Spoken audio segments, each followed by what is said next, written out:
entre avec ce projet de créer une maison d'édition et une librairie. Pourquoi?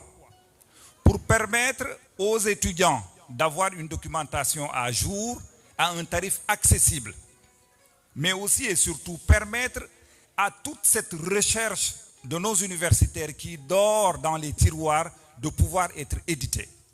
Je vais voir le patron de l'Harmattan, Denis. Je lui dis, mais monsieur Prien, j'ai soutenu ma thèse, je vous avais dit que j'étais là pour me former et je rentre chez moi. Maintenant, j'ai ce projet.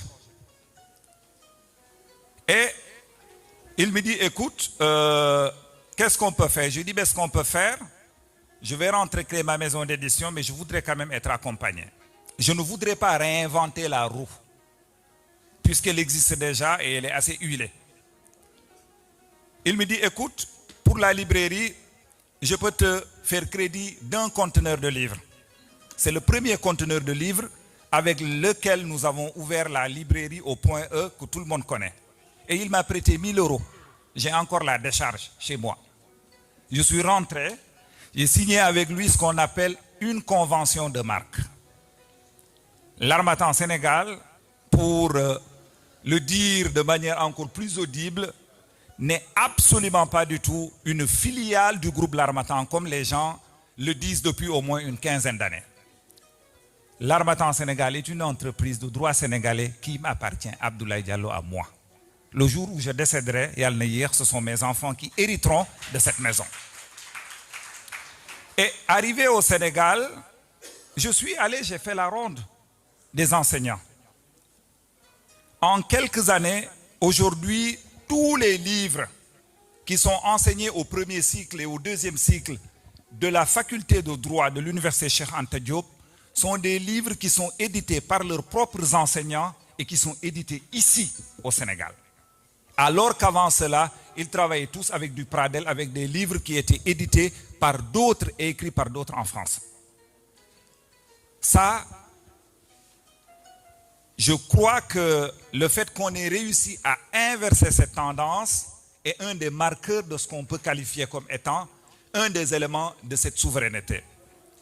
Je me suis focalisé à la faculté de droit. Pourquoi? Parce que c'est avec eux qu'on a beaucoup travaillé, avec l'appui bien évidemment du doyen de l'époque, le professeur Momodou Badji.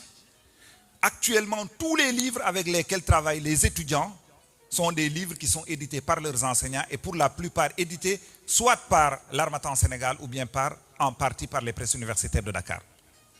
J'ai en face de moi des enseignants de la faculté des lettres qui publient leurs textes chez nous, des livres avec lesquels travaillent leurs étudiants. Je peux évoquer ce projet que nous avons eu avec le ministère de l'Enseignement supérieur, du temps du professeur Marito Ounian, avec qui nous avons travaillé pour la mise en place de manuels pour les facultés des sciences et techniques dans un projet fait de concert avec toutes les universités sénégalaises. On a pris un enseignant dans chaque université.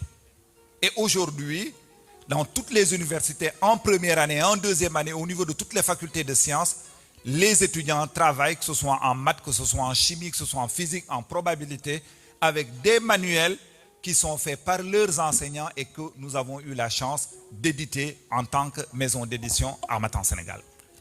C'est aussi ça qui peut nous permettre, bien évidemment, je me suis focalisé bien évidemment sur l'expérience de l'Harmattan Sénégal, tous les autres éditeurs de la place peuvent en dire autant. Et je pense quand même que avec tout ce qui a été fait, bien évidemment, avant que l'Harmattan Sénégal ne s'installe, Madame Aminata Sy, notre présidente, a évoqué le rôle historique que les NEAS ont eu à jouer dans ce pays. Ça, je pense que nous sommes bien dedans. Maintenant, il y a un certain nombre de défis qu'il y a à relever.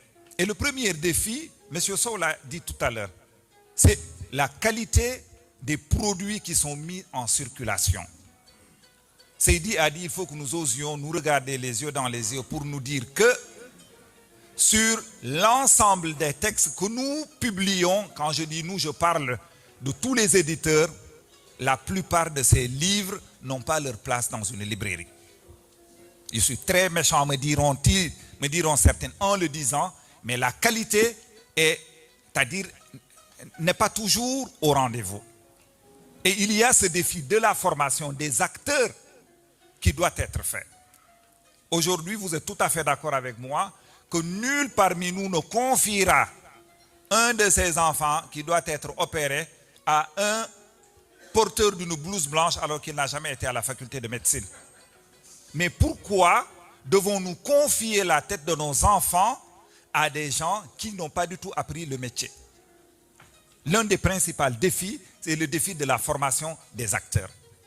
Mais il y a également le défi de la présence des livres sur le territoire national. Nous avons ce qu'on appelle des déserts littéraires dans ce pays. C'est le lieu de féliciter quelqu'un comme Moustapha pour tout le travail de promotion qu'il est en train de faire pour implanter le livre avec notre collègue Ndiaye dans la région de Thiès. J'ai parlé tout à l'heure de Moustapha Nene Ndiaye, là je parlais de Ousmane Ndiaye aussi. Il est installé à Thiès. Mais si nous sortons de ce triangle Dakar, la région de Thiès et un peu Saint-Louis, et tout le travail intéressant que nos collègues du Sud ont commencé à faire. Il y a une sorte de désert et il faut que nous nous battions pour que le livre puisse être présent sur l'ensemble du territoire sénégalais. Et pour cela, il faut bien évidemment relever encore une fois le défi de la promotion. Et pour cela, je ne cesserai jamais de taper sur nos parents des médias. Il faut qu'ils laissent de la place aux livres dans leur programme. Ce d'autant que, dans le cahier des charges que tout groupe de médias signe avec l'État, il y a une part qui concerne l'éducation. Et cette éducation passe forcément par le livre. Bien évidemment, je trouve dommage qu'aujourd'hui que notre intemporel Sada Kane soit encore la référence quand on parle de promotion du livre. Mais Sada, il faut qu'il se repose. Il a consacré sa vie à la promotion du livre dans ce pays. Il y a un certain nombre de jeunes journalistes qui se sont lancés dans le travail de promotion. Je ne vais pas en citer pour ne pas en frustrer, mais ils se reconnaîtront. L'association des journalistes culturels doit pouvoir travailler la main dans la main avec les éditeurs et les acteurs du livre pour que nous combattions ce désert littéraire qui existe dans nos pays. Et le dernier défi sur lequel je voudrais insister, c'est dit à brosser un moment, il faut que nous travaillions à être inclusifs. Être inclusif, c'est quoi? Un pays comme le nôtre, où, je veux dire, pris ensemble, nous sommes quoi? 18 millions, nous dit-on. Sur les 18 millions, peut-être, il y a quoi? 500 000 ou 600 000 lecteurs constants, en dehors, bien évidemment, des élèves.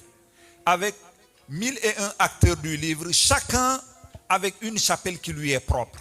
Qu'est-ce qui nous empêche de nous retrouver autour d'une table en tant qu'éditeurs, de nous donner la main, de nous aider, que les grandes maisons d'édition soient, c'est-à-dire aident à former les autres qui en ont besoin, que les grandes maisons d'édition soient des leviers pour pouvoir tirer. Pourquoi? Parce que dans un train, il faut toujours qu'il y ait des wagons, il faut toujours qu'il y ait, comment on appelle le wagon de tête, une locomotive. Les grandes maisons d'édition peuvent être des locomotives pour pouvoir accompagner les autres. Mais je ne comprends pas que nous ayons l'ASE à part, que nous ayons la CONES à part, que nous ayons d'autres. Trouvons les moyens de nous rassembler et une fois que nous serons organisés en tant qu'éditeurs, nous irons voir les écrivains, nous irons voir les libraires. Seydi a parlé tout à l'heure de la difficulté d'avoir des librairies. Mais la question de la promotion, je le dis et je le dirai toujours, il faut que nous réussissions à avoir une grande maison de distribution. Une centrale de distribution. Et pour cela, nous avons un homme qui est tout désigné. Ibrahima Touré Aniga. Il a plus de 20 ans d'expérience dans ce secteur avec ADP. Mais pour cela, il faut que les éditeurs se rassemblent, qu'ils lui donnent les moyens avec l'État de pouvoir créer cette puissante centrale afin que tout le monde puisse s'y retrouver. J'ai été très long, Fatou. Excuse-moi, ma grande. Merci Abdoulaye. Merci.